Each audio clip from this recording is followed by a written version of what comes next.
Fala pessoal, tudo bem? Vamos dar sequência aqui ao nosso estudo agora hoje com o Poder Judiciário. Nesse primeiro vídeo a gente vai focar na parte das disposições gerais. Então bora lá.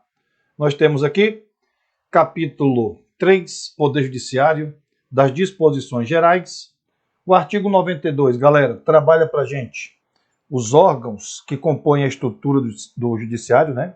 STF, Conselho Nacional de Justiça, o STJ, Tribunal Superior do Trabalho, tribunais regionais, federais, juízes federais, tribunais, juízes do trabalho, tribunais e juízes eleitorais, tribunais e juízes militares e os tribunais e juízes dos estados e do Distrito Federal.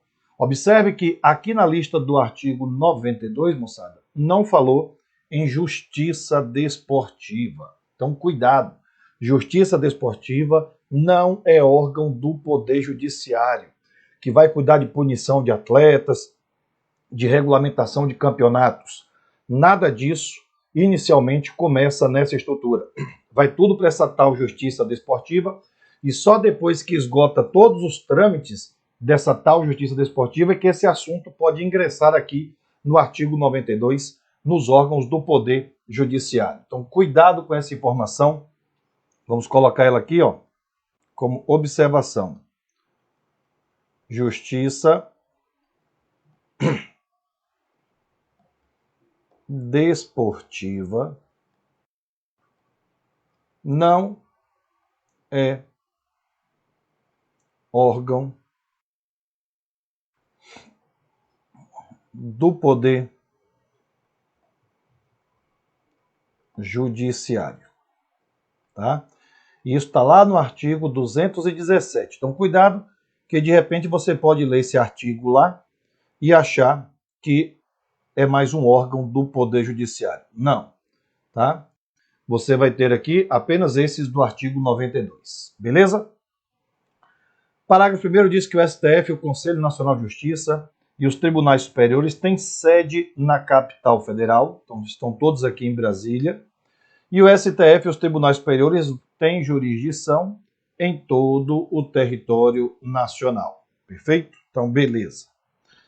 Artigo 93. É o mais cobrado em prova, gente.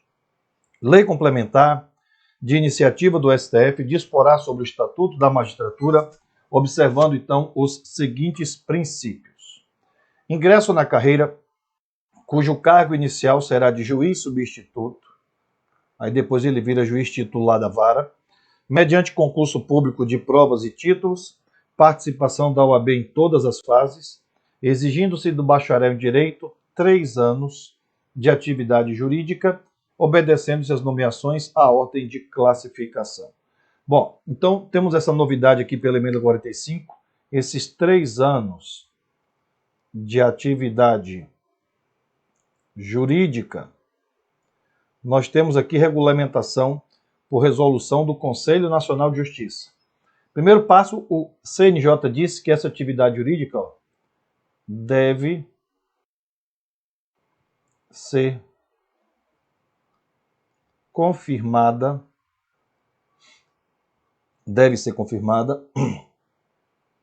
no ato da inscrição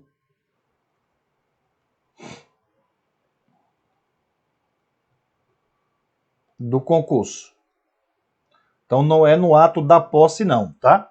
CNJ entende que é prerrogativa para fazer o concurso que você tenha esses documentos que provem aí os 3 anos de atividade jurídica.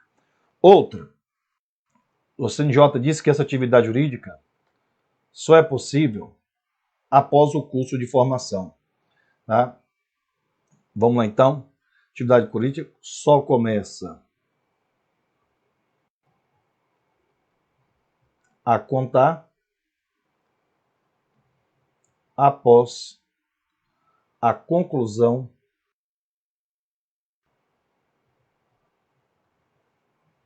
do curso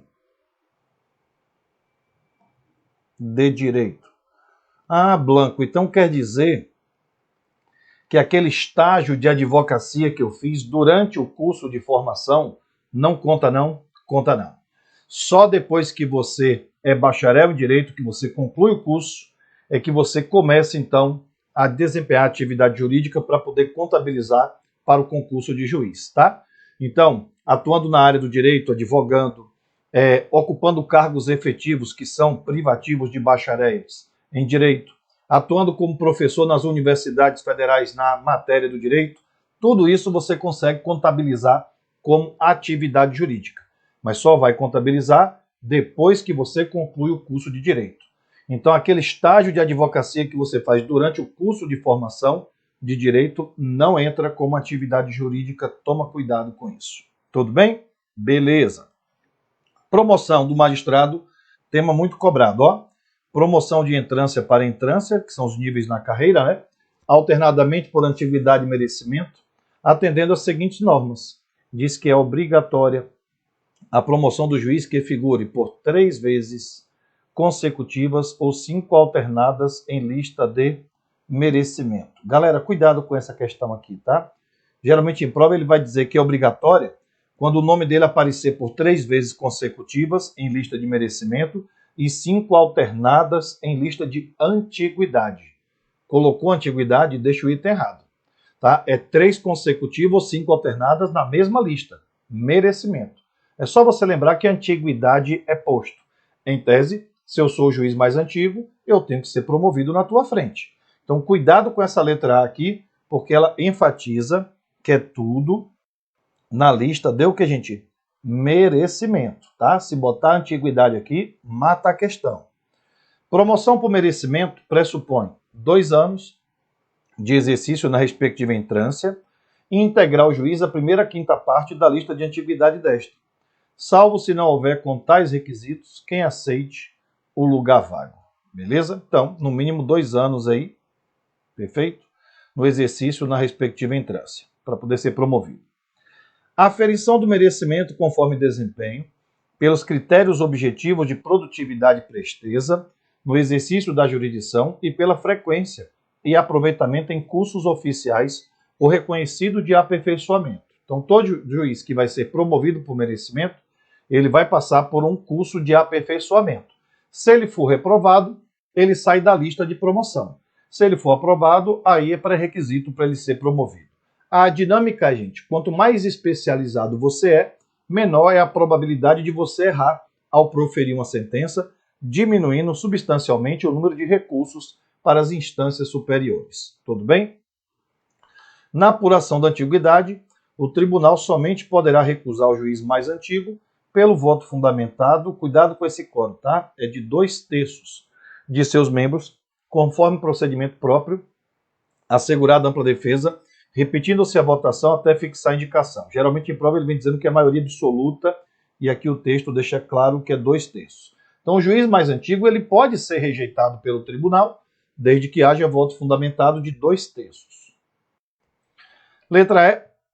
Não será promovido juiz que injustificadamente retiver os autos em seu poder, além do prazo legal, não podendo devolvê-lo ao cartório sem o devido despacho ou decisão. Mais uma vez, buscando celeridade na atividade judicante. Juiz que começa a atrasar, né, a tomada de decisão, né, retiver os autos sem justificativa, gente, vai sair da lista da promoção, justamente para poder obrigar ele a cumprir os prazos, perfeito? E ganhar celeridade na atividade judicante. Beleza? O acesso aos tribunais de segundo grau far-se-á por antiguidade e merecimento, alternadamente apurados na última ou única entrância. Então você vai ter aqui, ó, o STF, os tribunais superiores, né? STJ, TST, TSE, STM. Aqui você tem TRF, TJ, TRT, TRE.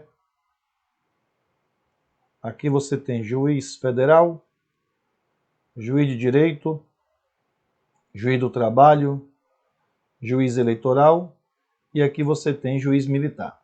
Então aqui você tem a primeira instância ou o primeiro grau, não é isso? Aqui o acesso é por concurso.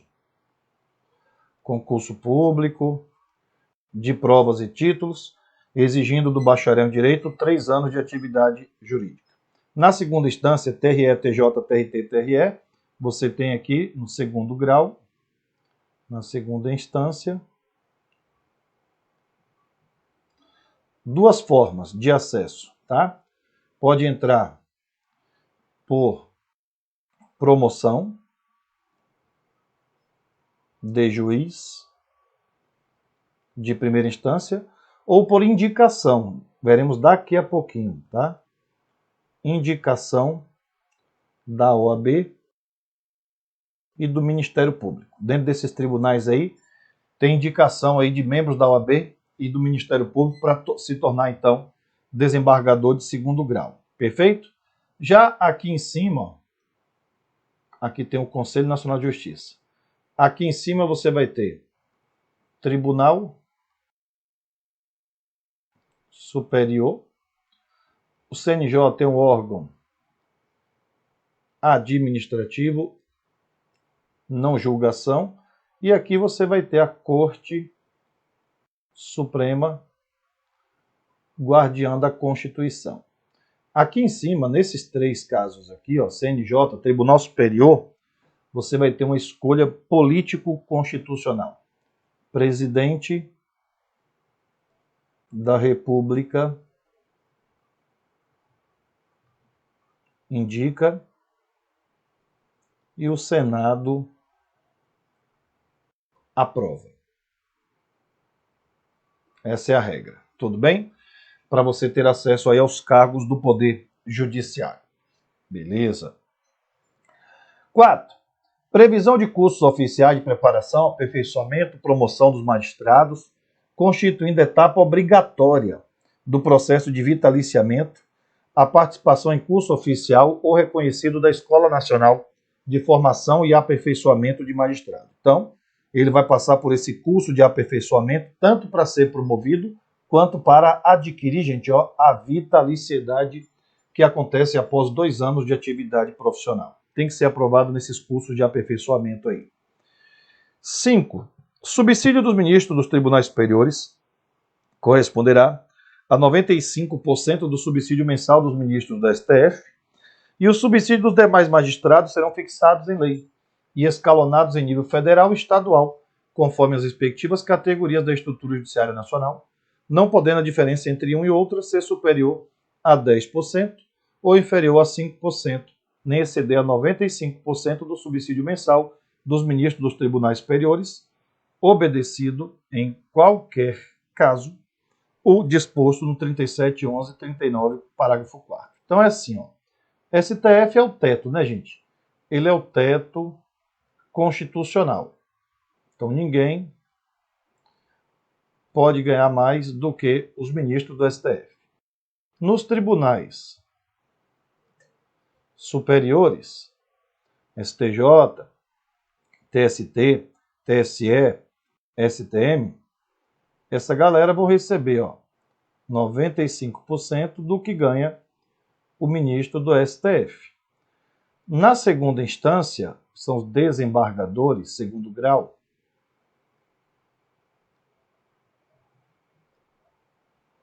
recebe 90,25% do que ganha o ministro do STF. Na primeira instância, juiz federal e o juiz de direito, que é juiz do Estado de primeira instância, a lei vai definir. Lei federal e lei estadual é quem vai definir o valor do que ganha cada um deles. Então, aqui tem que ser por lei federal. E aqui tem que ser por lei do respectivo estado, que deve fixar o valor. Beleza? Os demais já estão vinculados na Constituição. Aposentadoria dos magistrados, pensão de seus dependentes, vão observar o artigo 40. Ou seja, é a mesma regra de aposentadoria que existe para qualquer servidor público.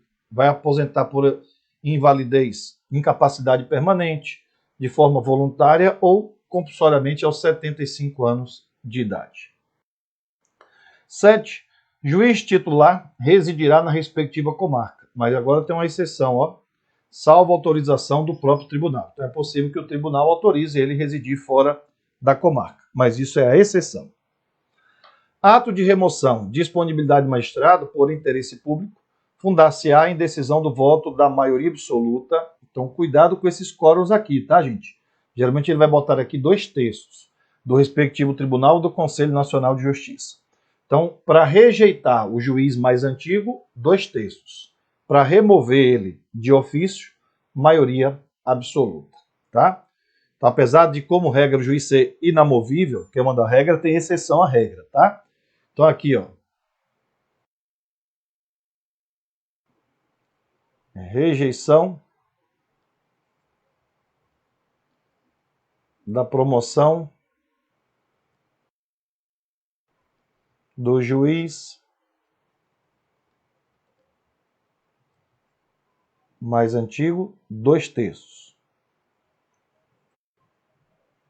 Remoção do juiz MA, que é maioria absoluta. Eles trocam direto esses quórums aí, tá? Daqui a pouco a gente vai ver que, como regra, o juiz não pode ser removido de ofício. O que está no inciso 8º aí é a exceção, tá bom? Remoção a pedido ou a permuta de magistrado de comarca de igual entrância atenderá no que couber as alíneas A, B, C do inciso 2º. Tranquilo isso aí. Todos os julgamentos dos órgãos do judiciário serão públicos e fundamentada todas as decisões, sob pena de nulidade, podendo a lei limitar a presença em determinados atos às próprias partes e aos seus advogados, ou somente a este, em casos nos quais a preservação do direito à intimidade do interessado no sigilo não prejudica o interesse público à informação. Então isso acontece muito, por exemplo, quando envolve crianças, né, pelo ECA, os assuntos correm lá em segredo de justiça, estupro, por exemplo, são situações que vão no sigilo e não na publicidade. Mas a regra é a publicidade. As decisões administrativas dos tribunais serão motivadas e em sessão pública, sendo as disciplinares tomadas pelo voto da maioria absoluta dos seus membros. Então, decisão tem que ter motivação, indicar os fatos e os fundamentos jurídicos. Nos tribunais superior a 25 julgadores, isso aqui é importante, hein? Cade mais em prova. Poderá ser constituído esse órgão especial com no mínimo 11 e no máximo 25 membros, para o exercício de atribuições administrativas e judicionais delegadas da competência do Tribunal Pleno, provendo-se metade das vagas por antiguidade e a outra metade por eleição do Tribunal Pleno. Galera, se você pega, por exemplo, o STJ, que tem na sua composição hoje 33 ministros, lá você tem esse órgão especial. Esse órgão especial aí, como o texto diz, ele vai ser composto por no mínimo 11 ou no máximo 25 membros. Qual é o papel desse órgão? Deliberar sobre atribuições que o Tribunal Pleno vai delegar. Então a dinâmica é o seguinte: vamos supor que hoje está agendado para o STJ, né, de acordo com o regimento interno, o julgamento de uma ação onde devem estar presentes os 33 ministros, o Tribunal Pleno. Mas ontem um deu entrada em uma licença médica. Antigamente o que acontecia? Como hoje o Tribunal Pleno não ia se reunir, teria que aguardar a licença do ministro encerrar para, de novo, a ação entrar na pauta de julgamento. Hoje isso não acontece mais não. Hoje, se porventura um ministro entrou de licença ontem, o que o Tribunal Pleno faz? Delega essa competência para o julgamento ser feito pelo órgão especial. Aí os ministros que fazem parte da composição do órgão especial, julgação e toma decisão. A ideia desse órgão especial, então, é evitar, não é isso, gente? Atraso na tomada de decisão do Poder Judiciário. Tudo bem? Então tem caído muito em prova aí esse órgão especial. A atividade jurisdicional será ininterrupta, sendo vedado férias coletivas. Cuidado aqui, ó, nos juízos e tribunais de segundo grau. Não falou aqui nos tribunais superiores nem no STF, tá, gente? Funcionando nos dias em que houver expediente forense, normal, juiz em plantão permanente. Então, essas férias coletivas não existem mais na primeira e na segunda instância, tá? Ela não atingiu os tribunais superiores. Então, toma cuidado, quem prova ele cai direto, que no STJ não tem mais férias coletivas. Não, porque o STJ é um tribunal superior. Essa vedação aí é só na primeira e na segunda instância. Beleza? Fica atento a isso aí. O número de juízes na unidade jurisdicional será proporcional à efetiva demanda judicial e à respectiva população. Tranquilidade esse dispositivo, né?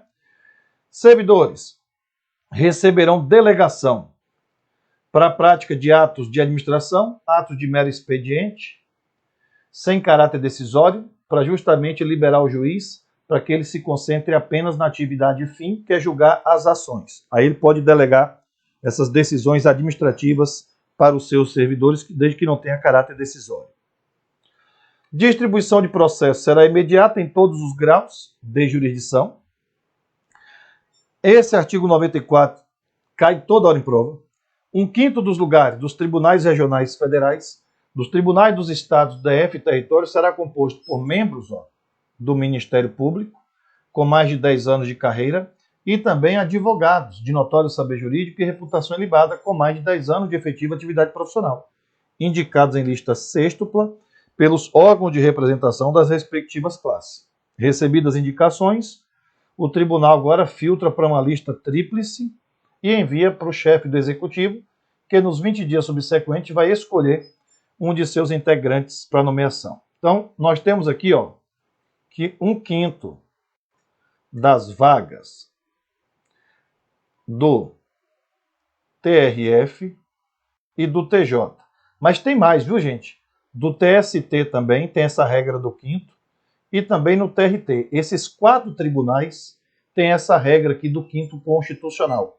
O TST vai estar lá no artigo 111 e o TRT no 115. Mas a ideia é que eles são destinados a 1/5 das vagas para Ministério Público e advogados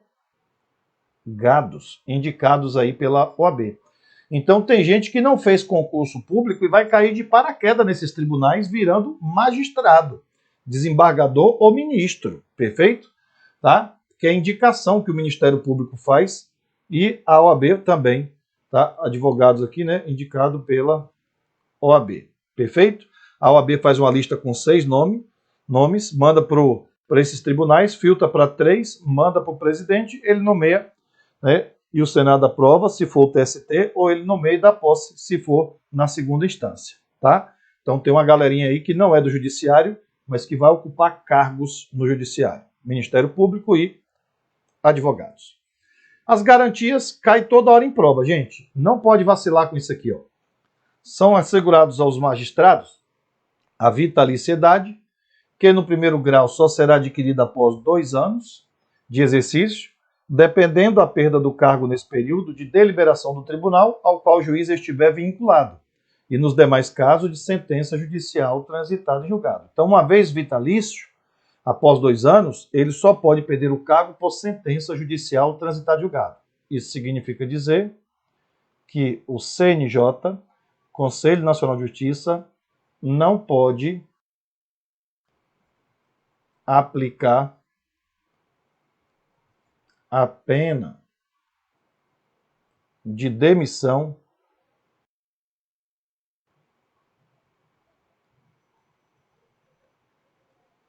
ao juiz vitalício. Por quê? Porque precisa de sentença judicial transitada em julgado. E o Conselho Nacional de Justiça é um órgão administrativo que não faz coisa julgada. Então, tá aí. E na movibilidade, que a gente viu que a regra é que o juiz não pode ser removido, mas temos exceção, né? Salvo por motivo de interesse público, na forma do 93.8 que a gente leu. Aí ele pode ser removido por deliberação de maioria absoluta do tribunal ao qual ele pertença ou do Conselho Nacional de Justiça. Mas a regra é que a remoção dele tem que ser a pedido e não de ofício. E redutibilidade dos subsídios também é outra garantia que exerce, então, aí a independência funcional. O parágrafo único despenca em prova, que são as vedações. O que é vedado ao juiz? Exercer, ainda que em disponibilidade, outro cargo ou função pública, salvo uma de magistério. Receber a qualquer título ou pretexto custas, participação em processo. Dedicar-se à atividade político-partidária. É vedado receber a qualquer título ou pretexto, auxílio ou contribuições de pessoas físicas, entidades públicas, privadas, aí aqui abriu uma ressalva, né? Ressalvadas previstas em lei. Hoje, gente, a legislação prevê, ó, um presentinho até R$100 eles podem receber. Acima dessa quantia, de jeito nenhum. Exercer a advocacia no juízo ou tribunal do qual se afastou antes de decorrido 3 anos do afastamento do cargo ou aposentadoria ou exoneração, que é a famosa quarentena do judiciário para evitar o tráfico de influência. Então, o juiz Sérgio Moro pediu exoneração para virar ministro da Justiça. Então, durante 3 anos, ele não vai poder atuar como advogado na vara de Curitiba, onde ele exercia a função de juiz. Após 3 anos, ele está liberado. Beleza? Competência privativa dos tribunais: eleger seus órgãos diretivos, elaborar seus regimentos internos, com observância das normas de processo e garantia processual das partes, dispondo sobre competência, funcionamento, respectivos órgãos jurisdicionais e administrativos. O judiciário é um órgão independente, né, gente? Assim como Câmara, Senado e o Poder Executivo, eles também têm essa autonomia. Vai organizar suas secretarias, serviços auxiliares, juízos que lhe forem vinculados, valendo pelo exercício da atividade correcional respectiva. Vai prover, na forma prevista nesta Constituição, os cargos de juiz, de carreira da respectiva jurisdição. Vai propor a criação de novas varas judiciárias. Vai prover por concurso público de provas e títulos. Parágrafo único, os cargos necessários à administração da justiça, exceto os de confiança, assim definidos em lei. Vai conceder licença, férias, outros afastamentos a seus membros e aos juízes e servidores que lhe forem imediatamente vinculados. Ao Supremo, Tribunal Superior, TJ, eles podem propor ao Poder Legislativo a alteração do número de membros dos tribunais inferiores, criação e extinção de cargos, remuneração de seus serviços auxiliares e dos juízes que lhe foram vinculados, bem como a fixação do subsídio de seus membros e dos juízes, inclusive dos tribunais inferiores onde houver, criação e extinção de tribunais inferiores, alteração da organização e da divisão judiciária. Aos tribunais de justiça cabe julgar os juízes estaduais e do DF, né, bem como os membros do Ministério Público nos crimes comuns e de responsabilidade, ressalvada a competência da Justiça Eleitoral. Então, foro privilegiado aí dos juízes estaduais é lá no TJ do próprio Estado. E a galera do Ministério Público também, do Estado, vai ser julgada no TJ do Estado. Artigo 97 chama de princípio da reserva de plenário. Somente pelo voto da maioria absoluta de seus membros, os órgãos do respectivo órgão especial poderão os tribunais declarar inconstitucionalidade de lei, de ato ou normativo do poder público, conhecido como princípio da reserva de plenário. Então, daqui a pouco, a gente vai ver que compete ao STF julgar uma ação direta de inconstitucionalidade. Quando entra no Supremo uma ação direta de inconstitucionalidade, o Supremo vai ter que decidir isso por maioria absoluta de seus membros. Isso significa dizer que nos órgãos fracionários dos tribunais, Câmara, turmas e sessões, não pode ser declarada a inconstitucionalidade, porque nesses órgãos fracionários não vai ter o quórum de maioria absoluta. Então, no STF, você tem a primeira turma e a segunda turma.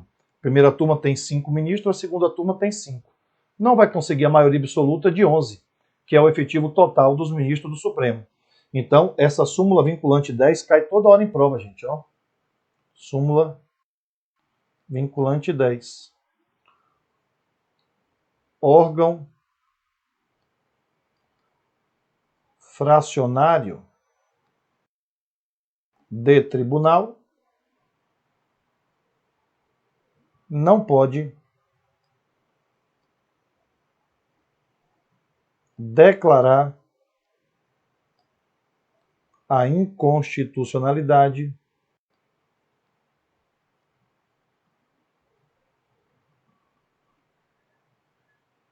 de uma lei, porque exige o quórum de maioria absoluta. E nesses órgãos fracionários, turmas, câmaras e sessões, não vai conseguir atingir o quórum da maioria absoluta, que é calculado em cima do efetivo total dos membros do tribunal.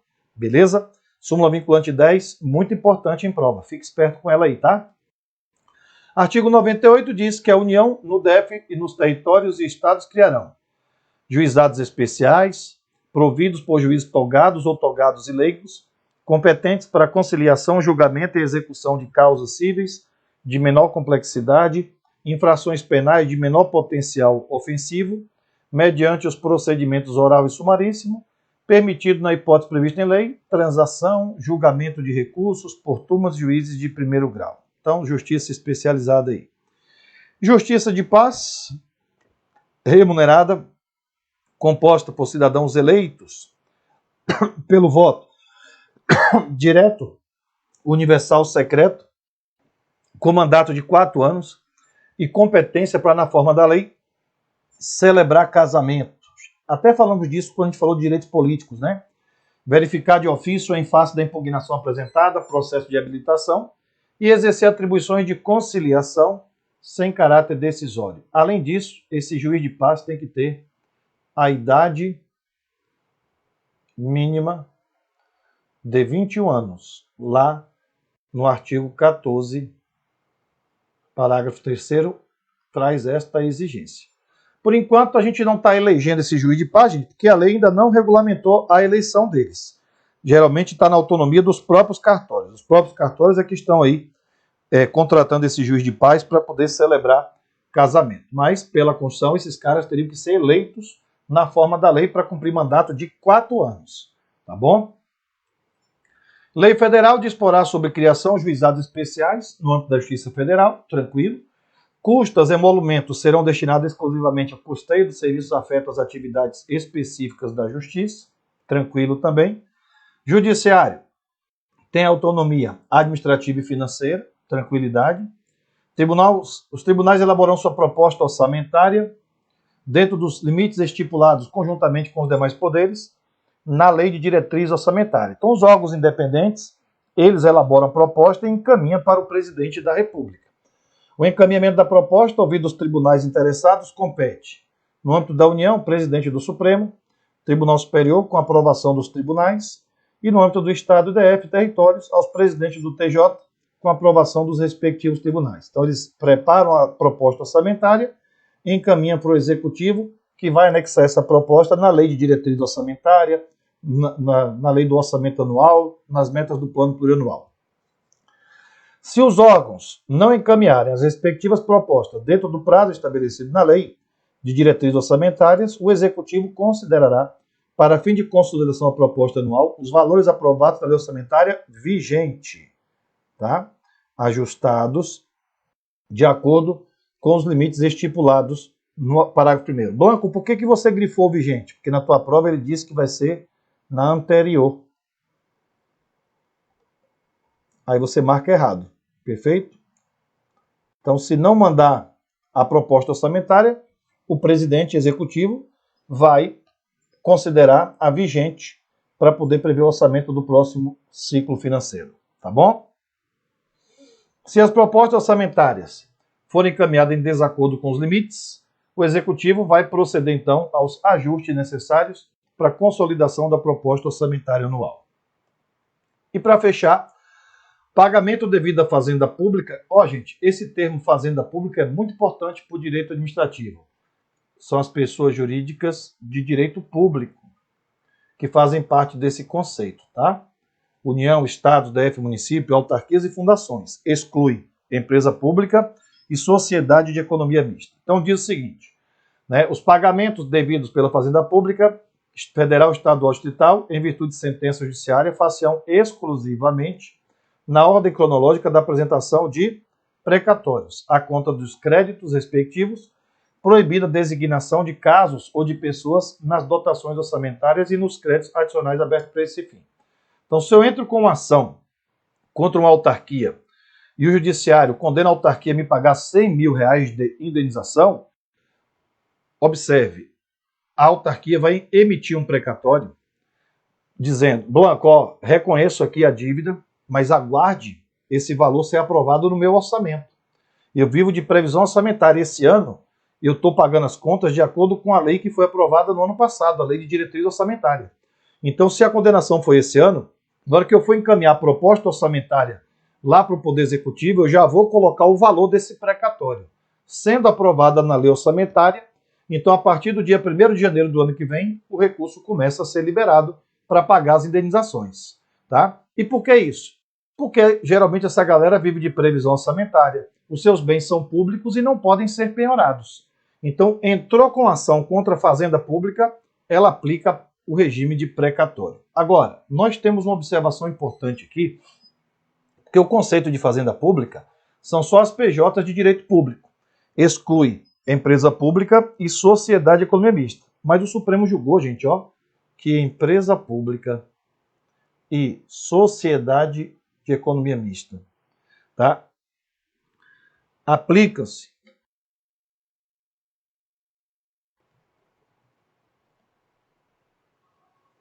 o regime de precatório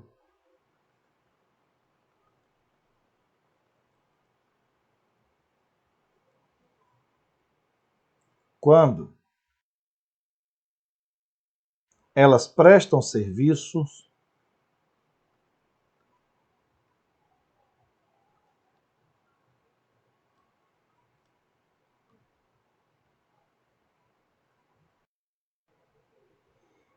em regime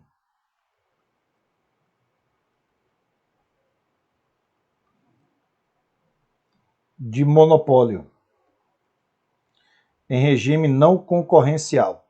Tivemos um caso concreto aqui em Brasília. O metrô de Brasília, galera, é uma empresa pública do Distrito Federal que presta um serviço público de transporte de passageiro em regime de monopólio.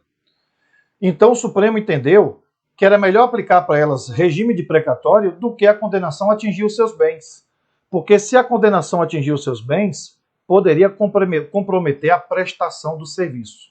Então, apesar de empresa pública e economia mista, elas não fazem parte do conceito da fazenda pública, o Supremo, então, equiparou elas à fazenda pública no que tange ao pagamento de precatórios.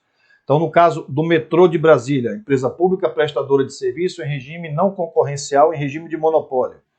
Se a condenação atingir os seus bens, isso pode comprometer ou tornar ineficiente a prestação do serviço. Então, é melhor ela fazer uma previsão orçamentária, emite um precatório, e assim que o orçamento estiver aprovado, aí sim começa a fazer o pagamento das indenizações. Perfeito? Fechamos então aqui essa primeira parte do judiciário, que são disposições gerais. Eu vou deixar para fazer as questões no final, porque ainda vou ter que falar de competência dos tribunais, e assim que a gente terminar a segunda parte, que é as competências originárias e recursais, aí a gente faz questões desse primeiro bloco, que é disposições gerais, e questões da parte de competência dos órgãos do Poder Judiciário. Beleza? Até a próxima, se Deus quiser.